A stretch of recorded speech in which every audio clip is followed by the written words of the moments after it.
A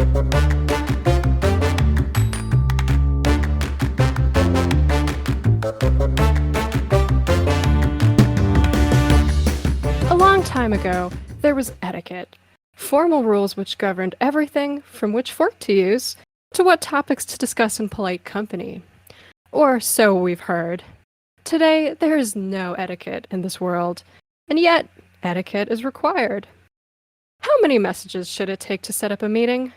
When you start seeing a new therapist, how do you talk about it with your first therapist, whom you are still seeing? Welcome to No Etiquette, the podcast where we address modern etiquette questions in a nonsense fashion. I'm Vivian Lee, coming to you from Singapore, and joining me on the line is my best friend, Sophia Bose in Ann Arbor, Michigan. Hi, Sophia. Hi, Vivian. How's it How going? are you? Oh. I hate that question, but I will tell you something that I saw this week at work. As you know, I work in a company that makes apps, and there's a lot of programmers and people who work very hard. And I was walking to the bathroom the other day, and I passed a corner of the office where the vacuum cleaner is kept. And there was a guy just sitting in the lotus position, meditating by the vacuum cleaner, right in front of the vacuum cleaner. That reminds me of people praying because you have to pray 5 times a day in Islam, and like in America, like a lot of the places don't have like a separate section to pray. So then you'll find people praying in random spots, like in garages, or like parking lots. Just like dressed, like you go to a what do you try on clothes? What do you call these places? Changing room. The changing room. There you go. Really? They take a cubicle? Yeah, you just pray, and then, I mean, like, it's a private way to do it. No one's gonna like walk in. You just need it. This needs to be big enough for you to be able to like prostrate, right? So yeah, like it really sounds like that kind of.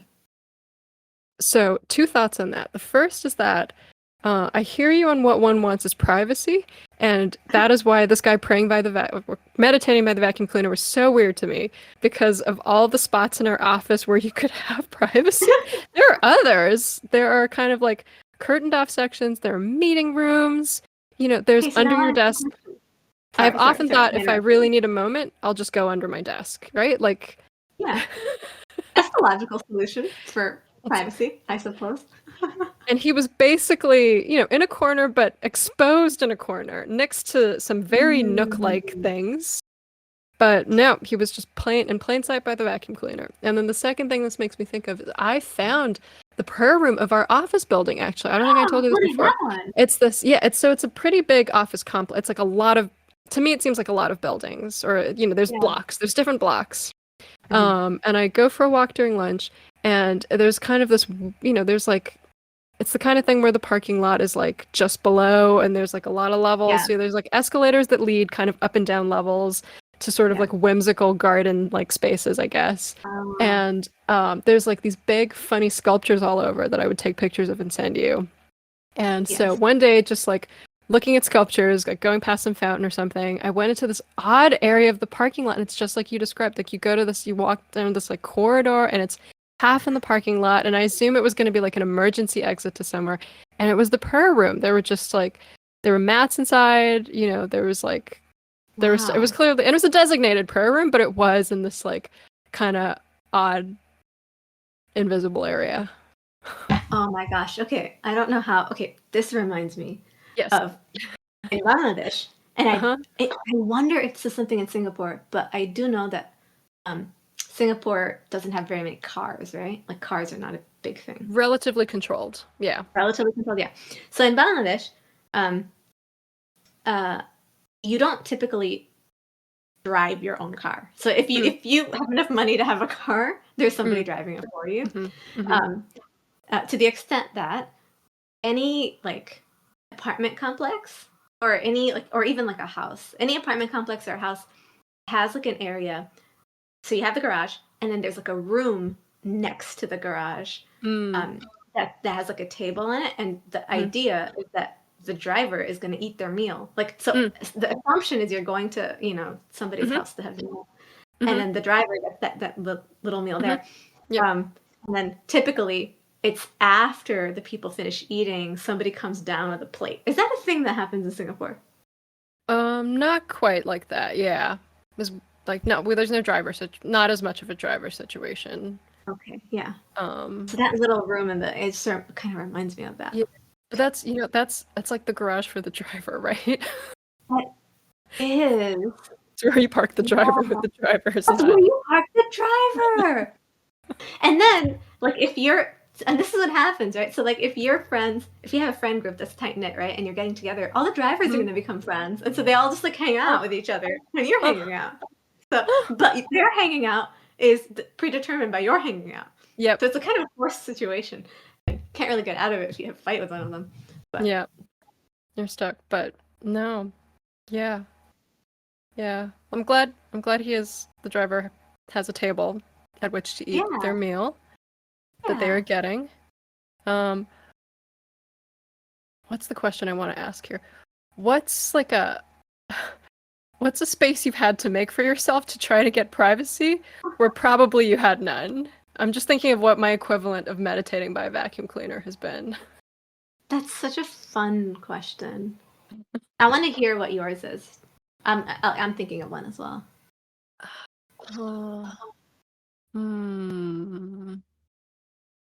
I've thought of one. Oh, good. Tell me.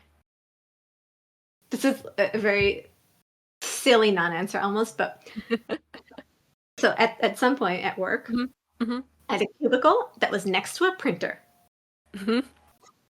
such that every time someone had to print something, and that's often, like, I walk past them. It was also situated like adjacent to the kitchen. Like, if you can imagine the most high traffic area of an office, yeah, there's no business for a cubicle to be there, but for some reason a cubicle was there. Yep. And in efforts to make the situation more private, I had like a little tension rod that I would put between the so the cubicle had some walls. You could put a tension rod between that and like another wall. The kitchen, essentially, the wall that's the outside of it. Wow. And then you could put a little curtain. But it became very weird very quickly because somebody's walking to go to the printer and then they see this like curtain situation in a respectable office place. Like, of course they're gonna peer over the curtain. One. And so simply it means I got zero privacy. If anything, it was like that's worse. It was such a. People would make a whole show of kind of lifting up the flap, but really they're tall enough such that they're looking over it. The whole thing. Oh no! It attracted attention. It was worse. It backfired. So unprivate. Oh, gee, that's bad. What about yours?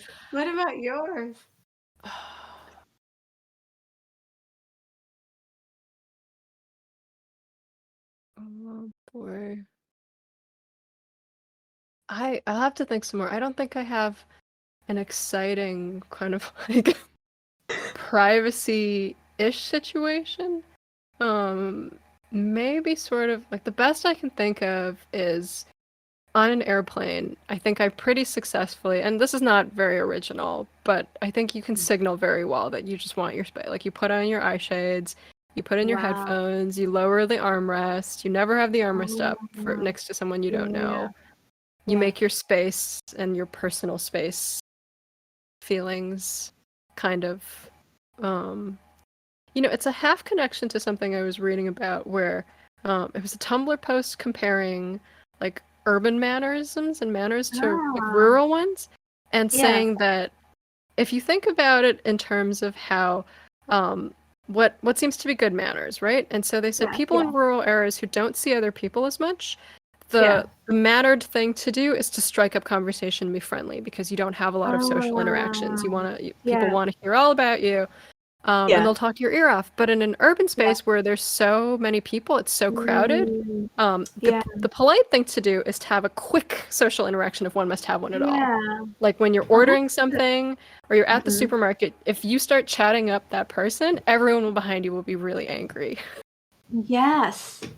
So it's a little bit of a privacy thing. It's more of like what's, in a less peopled area, you want a social interaction, and in a more peopled area, you just want to move along efficiently and not hold people up. So I really, I really like that as a code, right? As a way to sort of approach a situation. Mm-hmm. That makes me wonder, how would you apply that in a place like, say, for example, if you're taking a Uber ride or a Lyft ride, how should the driver gauge how much to engage with you or not? Ooh. I realize I need to what's the word? Calibrate. I need to recalibrate my Uber driver etiquette because something my mom would always tell me, this is the problem. I have a story about this. She always told me when you're in the car with the driver, talk to the driver so they don't fall asleep. Don't yawn, don't fall asleep. Yeah. And for her it was not a polite thing, it was a safety issue. Like you must keep the driver company and like talk to the driver. Yeah. So I used to get into any kind of car and yammer because I was so afraid that if I didn't talk, the driver would fall asleep and kill us. I love this. I did not. I really have this fear. I really have this fear, and I won't. In a car trip, if it's someone you talk to them anyway. Yeah. But I really try not to be silent because I'm afraid for my life. Okay. And so one time, I was in. I think it was especially. It's happened to me. Like I can think of 2 occasions, but there was a time we were going to, with my parents. We were going to Machu Picchu, and we weren't. This wasn't Machu Picchu. This was. We were at the bigger city. We had just landed flying internationally, and it's a high altitude city. And so we get out, we're still feeling fine, and we get in the car with the taxi driver, and I'm like chatting my head off, again, thinking like, I'm afraid for my life. If I don't talk to the driver, we'll die. Yeah. We'll crash and we'll die. And I talked so much that I gave myself altitude sickness because I was talking so much and like, using up oxygen. And again, in a normal situation, this would not incapacitate one. But by the time we got to the hotel, I was feeling very ill. I had to lie down. And I remember my mom being like, "Why did you talk so much to the driver?" And I was like, "Because you told me to, so I wouldn't die." And I just always have by default chatted at length to any kind of driver. And I haven't taken Ubers and rideshares very much recently. And it's different in Singapore too. I think they don't talk to you as much, and no one on either side wants a conversation as much here, I believe. Sometimes a little. Okay. But I have not had to confront my Uber etiquette again in a couple of years. Oh, this is good. There's something so endearing about trying to save your life through yammering. I think if I knew I had to talk, it would be very difficult for me. Like I wouldn't know what to ask. What are polite questions to ask?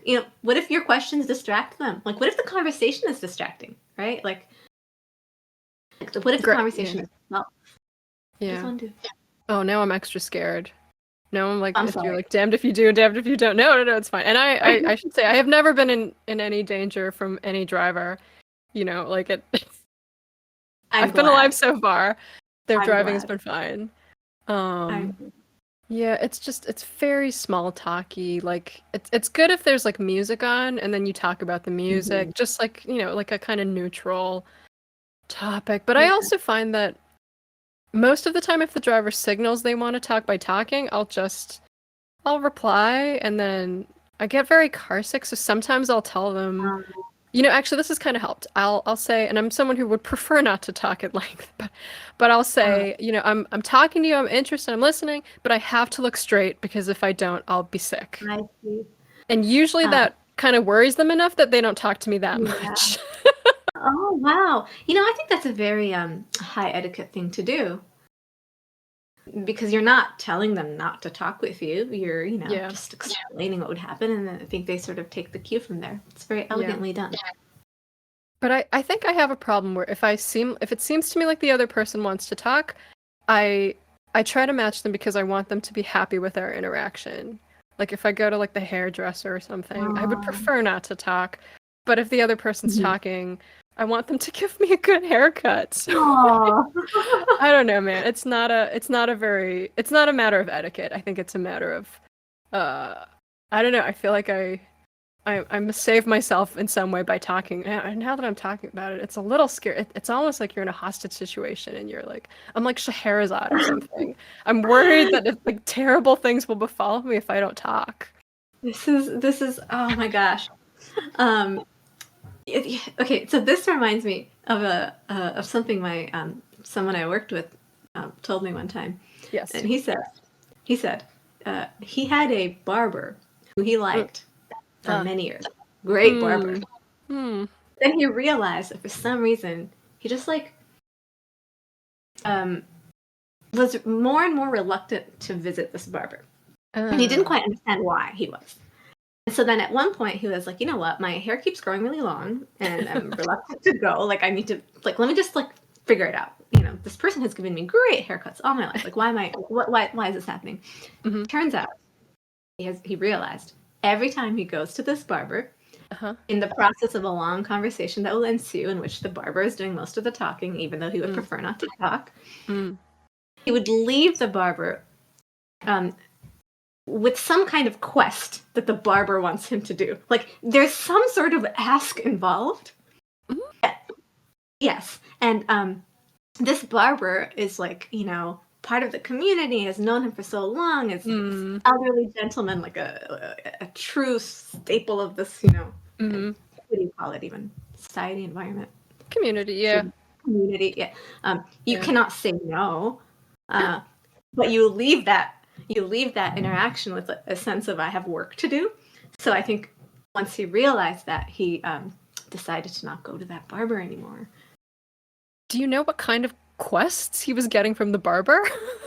Yes. So, for example, it would be like, my cousin is a construction worker. He's looking for some work, and you know, say through the conversation, something about building a new addition to the house came up, for example. He'd be like, yes, look, my cousin does it. Like, you should reach out to him. Here is his number. Like, things of that nature. It's like and it would always somehow, no matter what the conversation was, it would loop into something that would somehow end up in him having to do, I mean, quest might not be the right word, but some sort of favor or something that was involved. Yeah. An ask. You're right. An actionable ask.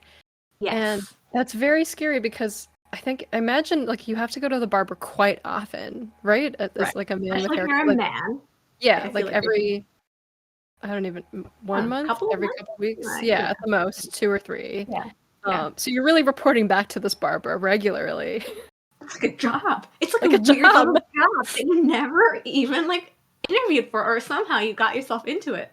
Yeah, like you think you're there having the other person work for you, cut your hair, but actually you walk out saddled with an assignment, and you have to report back to him.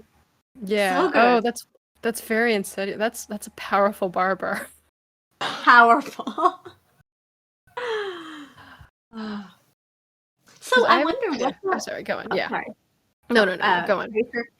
Yeah. Really, I was just going to ask a small backup question, which is, say you were in that situation, and your barber is making an ask. What would be the most high etiquette way, or what would be the best way to convert that ask? Yeah, like you want to keep him as your barber, and you want to maintain the relationship. Don't want to. Yes. Yeah. How do you say no?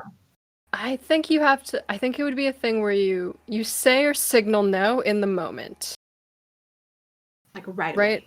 Yeah, like it's like you're, you know, hey, my cousin, you know, he's looking for work, he's in construction, and you just go like, oh, that's interesting for your cousin. You know, we have everybody we need for now, or like, you know, the crew's already started, but you know, maybe I'll keep my ear, you know, I'll let, you know, if I hear about anything, you know, if I hear of another suitable opportunity, you just signal no. And yeah, and you do it right then and there, so it's not hanging over your head. I do feel like this is a a mighty persistent barber. I would imagine if you go through a whole conversation, have to signal no to a lot of requests, it begins to get a little awkward. Well, yeah, and then you don't really know what stories to tell because you don't know where what kind of ask that story might. That's Yeah. so scary. Isn't it? That's pretty scary.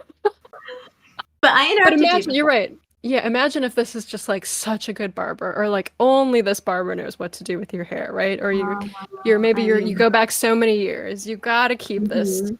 You gotta keep this relationship. Mhm. Yeah. Yeah. That's tough. I think your friend did the easier thing, which is to find a different barber. But it's true. Like there's some things like if you have a really good like massage therapist, you have a really good barber one. That's tough. Like people who understand your hair and who've had you for a long time, or a doctor or something. Those are difficult. You don't. So you got to find some kind of etiquette way. That would be my first thought. I quite like your one.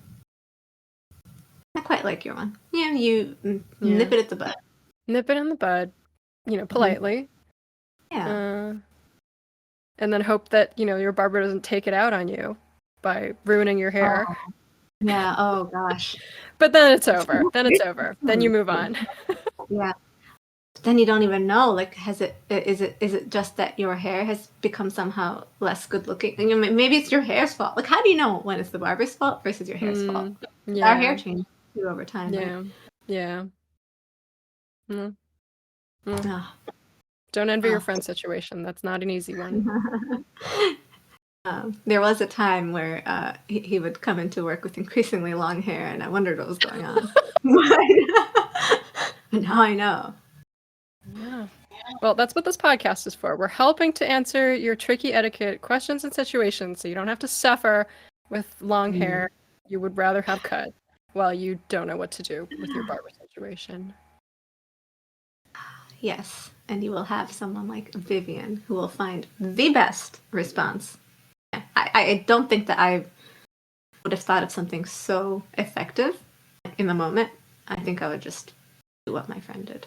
Well, it's so easy when you're not in the hot seat, right? Like you're talking to somebody who doesn't know how to handle an Uber driver conversation and has never given it considered thought. I actually didn't ask you. What do you do if you wanna signal you don't want to engage in that conversation? What do I do? I ride in a lot of Ubers.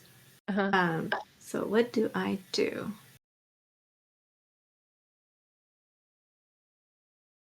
I put on my headphones. I make a whole thing of it, right? So I'll enter the car, and then I'll like take it out from my bag. I'll fish it out. Yeah. Open it. Yeah. Like conspicuously put it in my ear, twist it around. It's kind of the kind where it has to curl around your ear a little, so it's not like I'm even doing it on purpose. But I think that's what I do. Well, that's good. That's good. I have an etiquette kind of half question for you. My friend Judy has been at a newish job, and she doesn't want to talk to anybody at it, which is fair. And so she'll put her headphones in, and people will still talk to her. And I think that is a major breach of etiquette. I think when you have headphones in, or earbuds, or anything, it's fine if you really need to ask somebody something, right? If you need to communicate. But I get the impression they're just like making small talk or something with her. And so I'm sure she very aggressively, takes the earbuds out and puts them back in. And to them, that's not a signal that this person doesn't want to talk to you. She's so mad about it.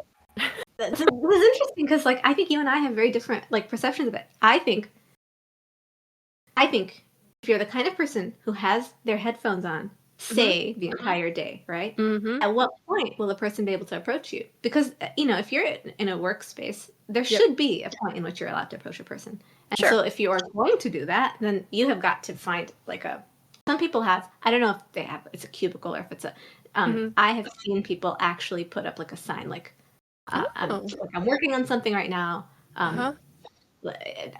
Better worded. But I've seen that. Oh. Because if you're just wearing it the whole day, then, I don't think that's actually quite fair. Because if you're going into work. Yeah, it's not unreasonable that people would want or need to talk to you. Yeah. I have some sympathy for her because I think it's like meaningless talk, right? It's not always. Yeah, but you don't know that, right? Off the bat, like That's a fair thing. Yeah. Do we have to? So what? Do we need to just like wear a sign around our neck, like when you get in the Uber, you take out your sign? So it's like, don't talk to me now. No, but there's got to be a like so it depends on like what your friend's like work situation setup is like, Yeah. right? So Yeah. if the monitor is if she's facing the monitor or he Mhm. and like the Yeah. person's behind you, you can have something on the monitor. I've seen it done in various ways at work. Interesting. Yeah. Wow. The only thing I can think of is when you're fancy enough and you have an office, you close your office door, and it's such a privilege of having an office, right? That that most of us don't have, or like the little people, like to borrow from Les Miserables, like the masses do not have a door for that reason because they are to be disturbed or asked questions at any moment. They don't have the luxury. No, what I'm realizing is that maybe because of where I work, so I work like in a hospital setting, and actually all the doors and some of the cubicles have like a little tab that you can pull and push, and if it's red, it indicates that you're busy, and if it's green, you can talk or you can. So they all have that. Yeah, so all the offices have that for sure. You can get that put on your cube on your as cubicle well, too, beneath your name. Yeah, but because hospitals rely a lot on signs in general, so I can see how that might be specific to that setting. Oh no, that's good. That's good. I like that in a specific workplace situation, they've worked out a signal system. But every time you get into an Uber, who knows, right? It's a new person. Yeah. There are sometimes, I mean, I haven't used Uber or Lyft in a while, but sometimes can't you, when you book the ride, can't you say you don't want to talk? It depends on the kind of ride you're booking. Like, I believe there's like tiers. Like, if you're doing like a fancier one, then you can have your conversation preferences, your music preferences, the temperature of the car. It's a whole thing. That's a whole thing. Okay, I have one more. This is something I've always wondered about. What if you get into the back seat? What do you mean? Does that indicate that you don't want to talk? That's what I remember. Like the early days of Lyft, it was assumed nobody that goes if in the you front seat. really. Okay, so I always get in the front seat because I get car sick, and I usually have to ask. I'll because they usually have stuff on the seat, and I'll be like, I'm sorry, can I sit in the front because if I get car sick, and everyone will do anything for you, knowing that you get car sick. Oh yeah, that's true. Yes, that's true. Yeah. And because it is so true, I don't feel like I'm putting much upon the other person if I say, can we turn up the AC? Can we open a window? Can we whatever? Like I truly need this. People don't get in the front seat? No, they don't. Oh. In fact, I've been to many an Uber where there's like there's actual signs like you sit in the back, and some of them even put down they'll even they'll lower the seat. Yeah, they'll lower put the seat down next to them so that people can't sit next to them. Yes. I guess they're signaling. I guess that's signal. Yeah. Oh.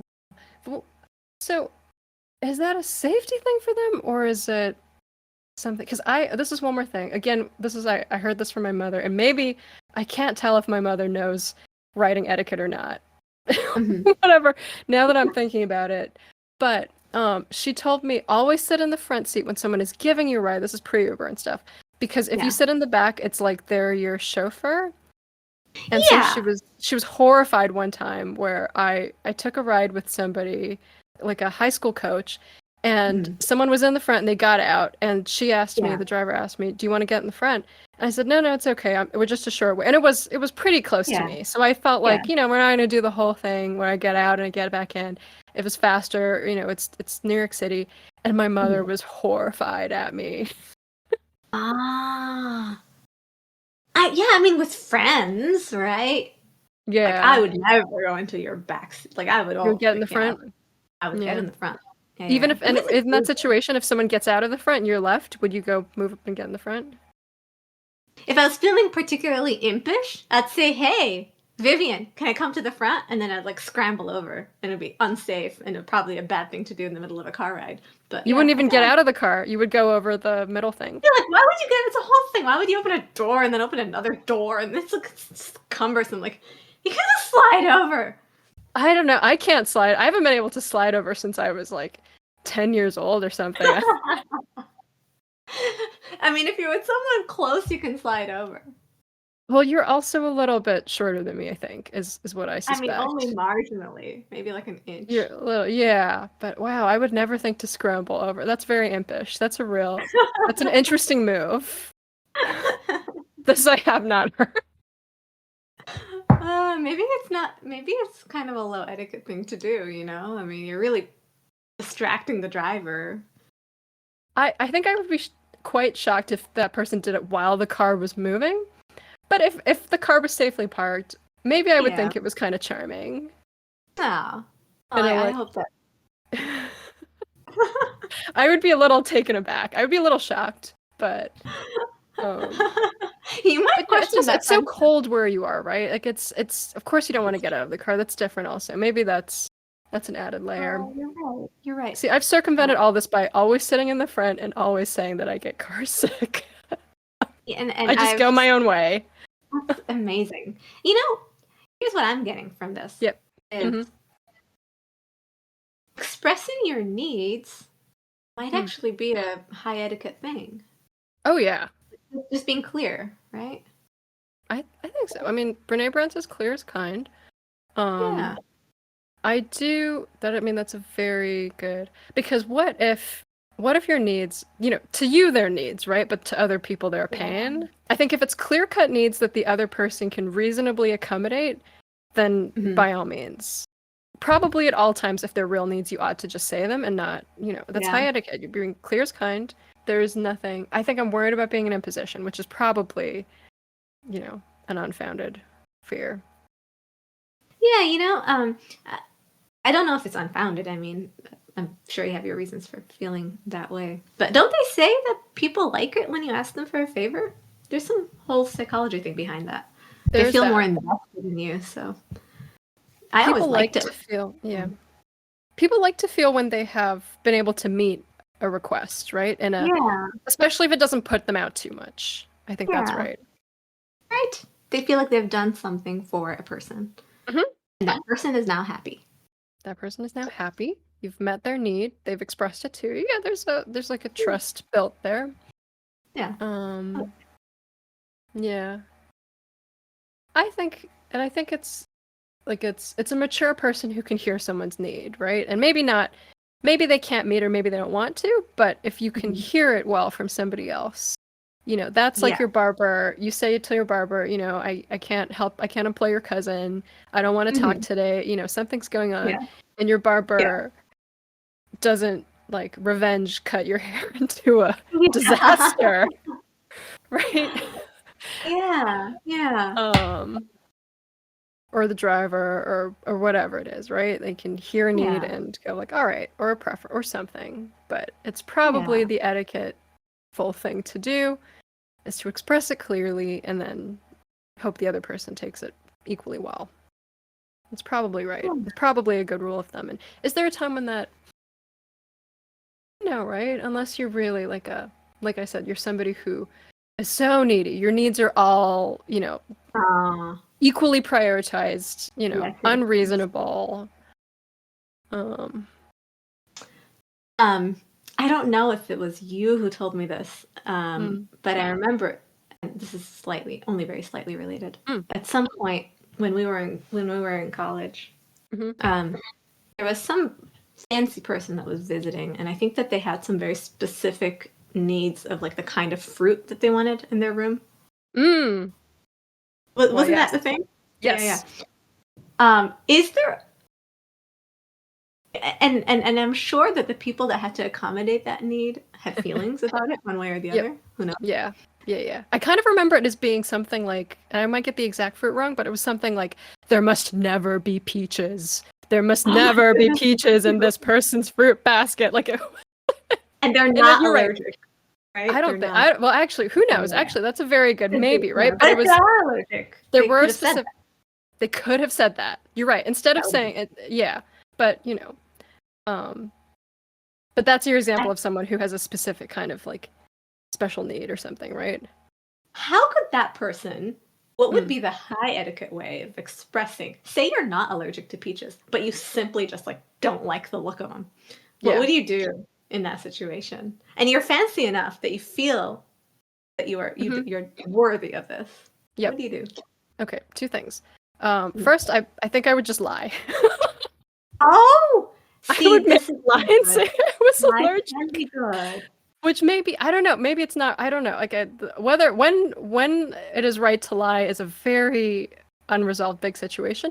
But I think in this situation where the Occam's razor, as you like to say, like the quickest way to cut through not wanting something would be to say that I can't eat them or something.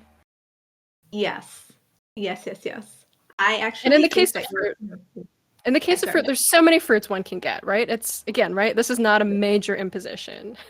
Yeah. No, I get your point. This is. I like the lying technique a little bit because here's why. I actually don't think it's a lie. So, okay, words, I understand that words have meanings. So say you're saying that I don't want it because I'm allergic to it. So allergic, yes, it can have like a, I don't know, biological like consequence on you. But if you have such an aversion that you're going to, make that request, then that means you have some sort of biological, it's just mental, it's still biological, aversion to it. So ultimately the meaning, I mean, I don't think it's lying as such, right? And you're trying to just say, I really don't want this thing, but we're trying to do it in a more, But then, what's so bad about saying, I really don't like peaches or something? This person, because it makes you sound so choosy. Oh, here's the thing. Okay, I understand. I've figured it all out, Vivian. Whoa. And you can absolutely say that none of this makes sense. I think people are often willing to do a number of things for you if they feel like they have a good reason to. So like what you said about allergy, great, we'll do it, right? Yeah, But even we'll accommodate your allergy. If you give specific reasons for each of them, it's not just out of the blue. People will understand, and then they'll feel that effect of, oh, I did a thing for this person. But if it's just a preference, it begins to feel like not a good reason, almost. Yes, it begins to feel like they think of you as some kind of butler or something. Yeah, it's something like, for you to submit a preference to me at the level of a request is offensive to me. Something. Yes. But okay, I said there were two things. I think there's probably more. This made me think of something else. But a second thing, a kind of interesting backstory, which I think we talked about with this particular guest, is I knew this person from another context. She had epilepsy. She had a certain kind of epilepsy. She couldn't drive at night. And and I think she didn't want that to be widely known, which is understandable. And so I think a certain number of her preferences have to do with her not being very mobile at night. I see. Both walking or driving. She can't be driving, she can't drive herself a certain distance. She must be driven, especially at night.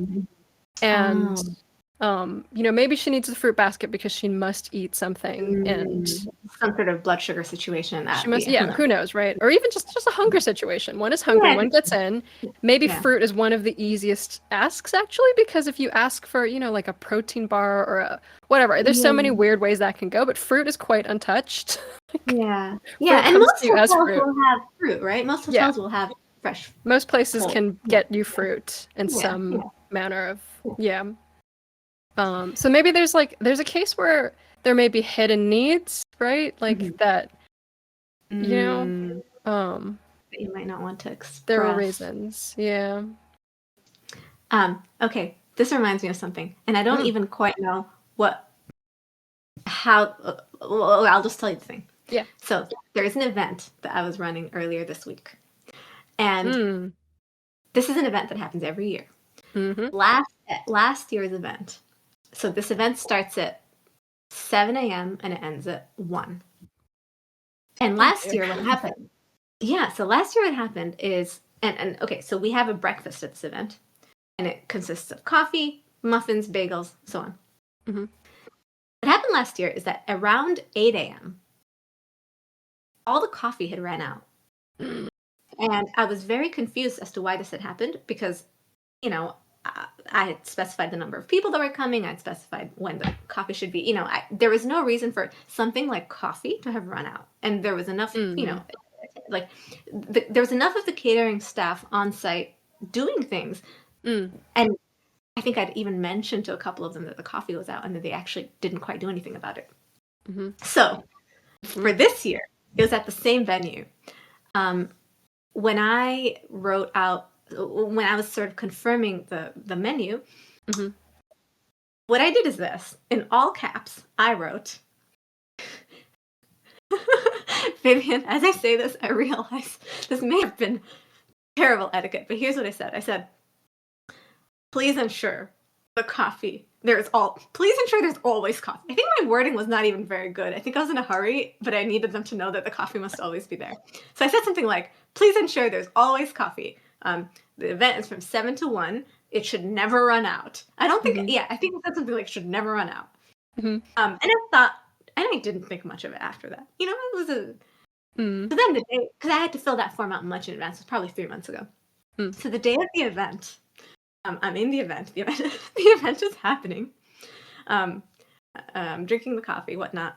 I'm in the sort of main auditorium, and the chair next to me is empty. And this man comes along, sits very close to me, puts his mouth really touching my ear, and it really must be because it's an auditorium. Someone's giving a keynote, really talking should be happening. And this man says to me. Also, I don't know how this man knows that I was the one who was running this. So he comes to me, he says, the coffee has been refilled. And for a minute I was a little bit confused, but also grateful for the knowledge, it's information. And he took the time to come into the auditorium. So I said, thank you for letting me know. And he was like, yeah, the coffee's refilled. I was like, great. And then 2 hours later, there's more presentations happening. And sure enough, I sense somebody approaching me. It's the same man. He sits right next to me, goes right close to my ear and says, we just refilled the coffee. It's hot. It's ready. And at this point, I was thinking, this person is giving me some this is luxury treatment. Which catering situation will come up to the person and tell them specifically when they've put the I was moved by it in a very positive way. I was thinking this is good service, Okay, another couple of hours pass. At this point, it's 12:30, and the event is mostly done. Most people are gone. I am rolling up. I'm putting away things. And my manager comes to me, and she says, Sophia, I'm not sure why exactly, but someone told me to say this to you. And I said, well, what is it? And she says, the coffee was refilled. And she wasn't joking. She was dead serious. And then she said to me, this gentleman said that you would understand.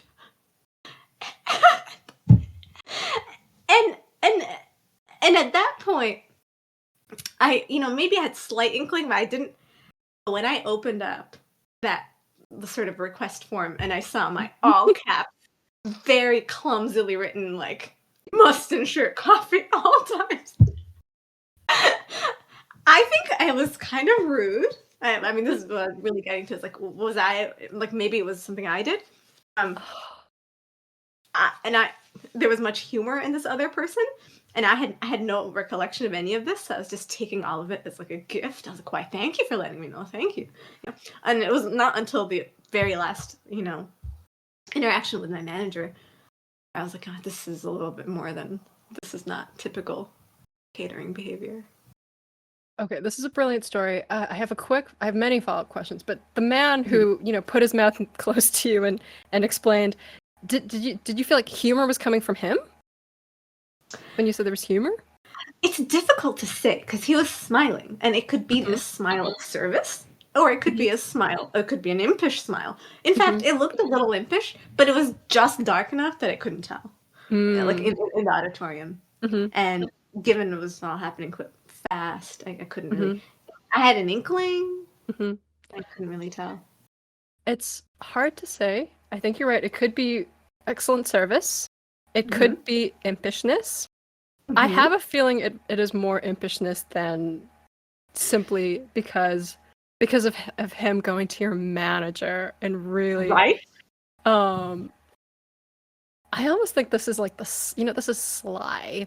This is not as direct as your barber ruining your hair. I see. This is a kind of like, and it's not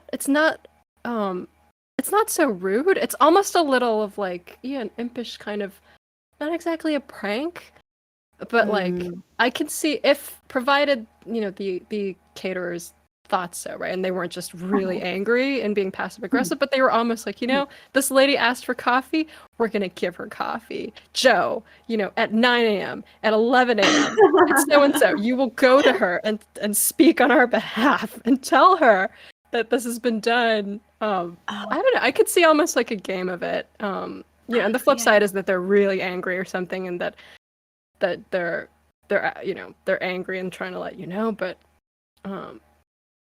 I can see some joking going on in there, some jokiness going on. Yeah, I agree with you, Vivian. I do think that's what the thought that I came out of it with was, is what I wrote so egregious that the only etiquette way of responding to it would be with this sort of gentle humor, such that I were to realize that for this, quite prestigious institution, for me to, in all caps and quite poorly worded language, talk about how the coffee must always be there. Like, was this some sort of message to me in the best possible way? Oh. Yeah, like a kind of like winsome disarming or something. Yes, a winsome disarming. That would be the way I would. That's lovely. Was it that? I would almost think so, if not for the fact that the coffee ran out the previous year. I'm sorry, I didn't catch what you said. It's different. Oh, I would almost think that if not for the coffee running out the previous year, because it's not like they're always, it's not like it's the White House and, coffee did run out last year. And the coffee, and it can run out for any number of reasons, right? Like any number of, maybe everybody you included just didn't correctly estimate, right? Like all kinds of things. But I do think, I don't know, I feel like there is a little bit of, yeah, and it doesn't sound like it was passive aggressive, but a kind of like sly, gentle, reassuring correction done with humor, because humor softens a blow. And almost charmingly. It was quite charming, I have to say. Almost charmingly. I have a follow-up question for you. Yeah. Should I have, at some point, acknowledged the awkwardness of my request? Like the way I had, like, should I have in some way acknowledged it? There are options for this. Even now, you could send a nice thank you note. I could. Not too late. Yeah, it's not too late. You could, send an email. This would be a very gracious hostess thing to do, saying, I commend you, catering team. You could allude to, you could or could not allude to the all caps request. Okay, I see. And certainly next year when you place the form again, you could either, it would be tough to make a joke of it again, because I think that's hard to, and there's enough turnover that I don't know. It might not be the same person, right? Like, yeah. Like I can imagine if it were, a different situation where you increase the all caps and put a bunch of exclamation points and a smiley or something, right? It becomes a little joke between you. Yeah. But horror of horrors if it goes to a different person, But I think, a way you could acknowledge, and understandable that in the moment, and I think caterers understand this, right? Like they're always dealing with people who are harassed and trying to make this is true. Their very important occasion go very smoothly. They know this. You could, think we did this sometimes in college. You could send like a very nice thank you. It doesn't have to be very long, but something that acknowledged it, I think would like that. Thank you, Vivian. I think I'll do that because I didn't actually think about doing that, but I think I should do that. I think that would be the right thing to do in this situation. Yeah, and then that would dispel, it would get it off your chest. You might even, especially if you directly emailed the person you sent the all caps to, say something, you could even apologize. We are okay with apologizing on this show. And, yes, it could be one of those things, what would be funny if you found out that they hadn't even noticed? Oh, the all caps? Yeah, if it had nothing to do with the all caps. Oh my gosh. Maybe it had nothing to do with that. Maybe it was just they were a little more on the ball this year, or something, whatever, new procedures. It would be kind of funny if it either didn't offend them or did not even register. Oh, that's too good. Oh, that is too good. You know what? By the time we talk next week, we shall know because I will email that team tomorrow. We'll have updates. We will have updates, one way or the other. Updates. Yeah. Well, Vivian, I must away. To send the very email. Well, sure, but I must away. This is very good. Let's see then. In that case, we will wrap for today. I just want to remind everybody that we do take listener questions most of the time. Today we had much to discuss with, many etiquette situations, but you can always send us your questions at noetiquettepodcast@gmail.com or your reactions. Maybe you have a wonderful curtain situation in your office that provides you much privacy and you want to tell us how to do it. Maybe you have encountered similar difficult situations with Uber drivers. Either way, send us your questions. Once more, that's noetiquettepodcast@gmail.com. Thank you so much for joining us. We will see you next time right here on No Etiquette. And until then, remember, it is good etiquette to write a thank you note, if only because you're afraid that you may have mortally offended someone, but also because everyone likes to be thanked for a strangely well done job. See you next time here on No Etiquette. Goodbye.